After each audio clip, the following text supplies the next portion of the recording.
Oh, baby. Oh, baby. We're vibing down here in the dungeon. This is where I get the work in, man. All right, boys, let's get into the video. You know, I want to talk about one of my favorite back builders, and it's sitting right behind me. This has been in my routine probably since I started lifting, and it's still a staple. I can target the lower lat, I can target the upper lats depending on how I'm doing it. And this is the barbell row. You should be able to do this in any gym. The barbell row, okay? So let's do a little warm up, huh?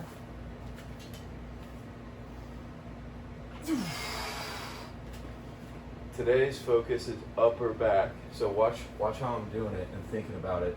My hands are hooks, and I'm pulling those elbows up higher, and I'm connected up in the traps, up in the upper inner back.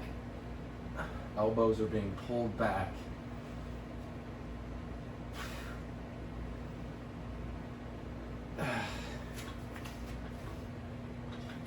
It's like when I'm going through this movement too, it's like I'm pulling the bar to my belly button.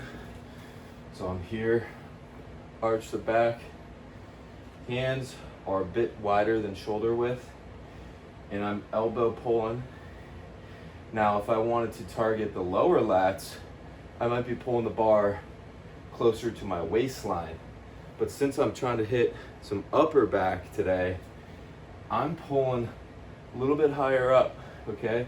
I'm thinking about activating my rear delts, the inner part of my back. So that's the focus with the row.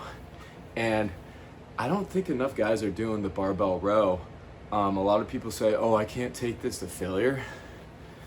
It's like, what are you talking about, dude? You don't need to take it to failure all the time either. I like to keep a couple in reserve for longer workouts. I like higher volume. And I notice sometimes when I go too heavy in a movement like this, like, dude, I could throw 275 on this bar and maybe do 5 reps, but they would be sloppy. And I've noticed for me, when I get to a certain point of weight, especially on the barbell row, form starts to break down and I lose that connection. And then it becomes way too taxing on the nervous system. So I like to work, I'm warming up with 135. I might have a couple sets of 185 on the row. Max I'm hitting is 225. I've gone higher than that, but I've noticed, like I said, the form breaks down and I lose that connection. So I start most of my back days off with the barbell row. Let's get another set. You know what? Let's throw those 25s on. These are 25s, pig iron. You know.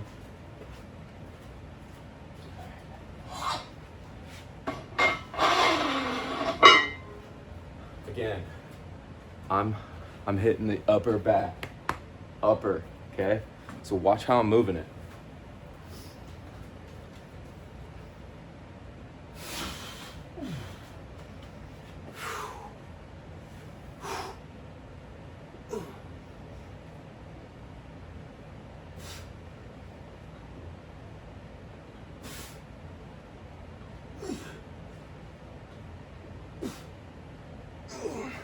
Oh yeah, that's good.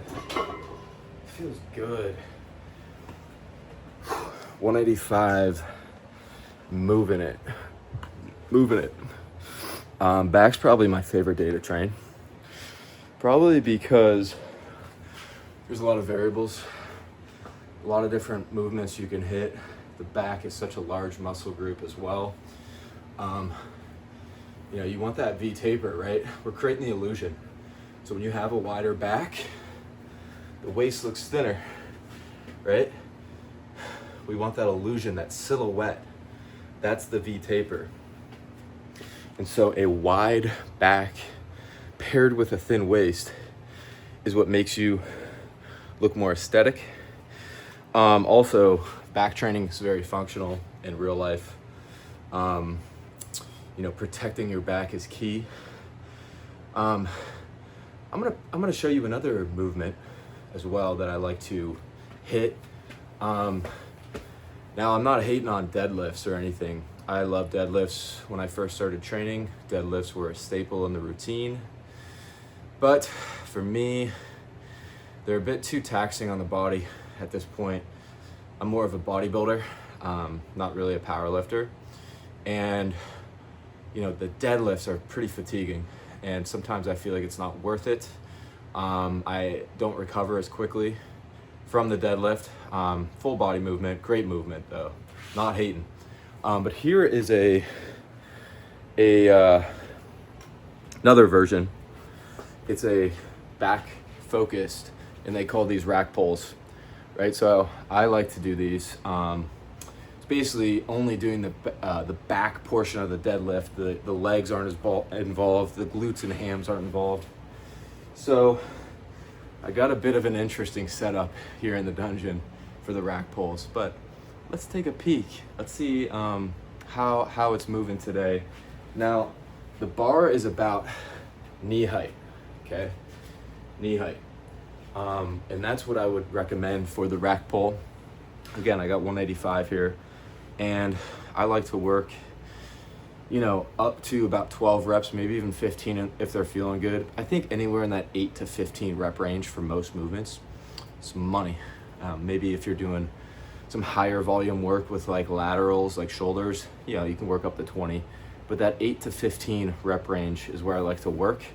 And I like to keep 1 rep in reserve, which I can talk about in a further video, why I do that. But let's go through some rack pulls.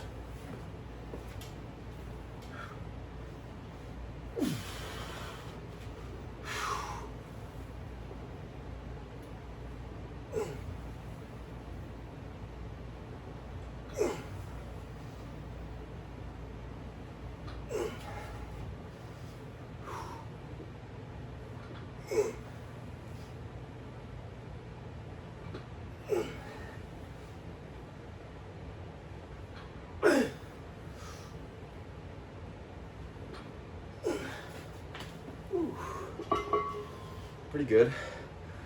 You know, I like to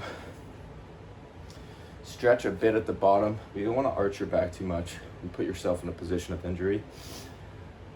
Or I meant round your back. You don't want to round your back too much to potentially get injured. So you want to keep that chest a bit upright even on the way down.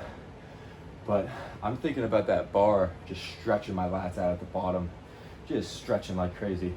So I get, I start at the knees, I get about mid shin height, and then I'm coming up, and at the top of that rack pull, I'm squeezing like an absolute weapon up there.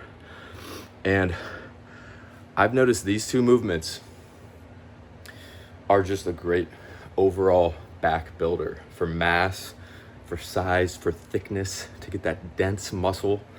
Sure, like lat pull downs are great, and rows as well are great to have into the routine along with chest supported rows. But to me, you can't beat the barbell rack pulls and rack pulls and barbell row. Two staples in the back routine. I hope you like this video.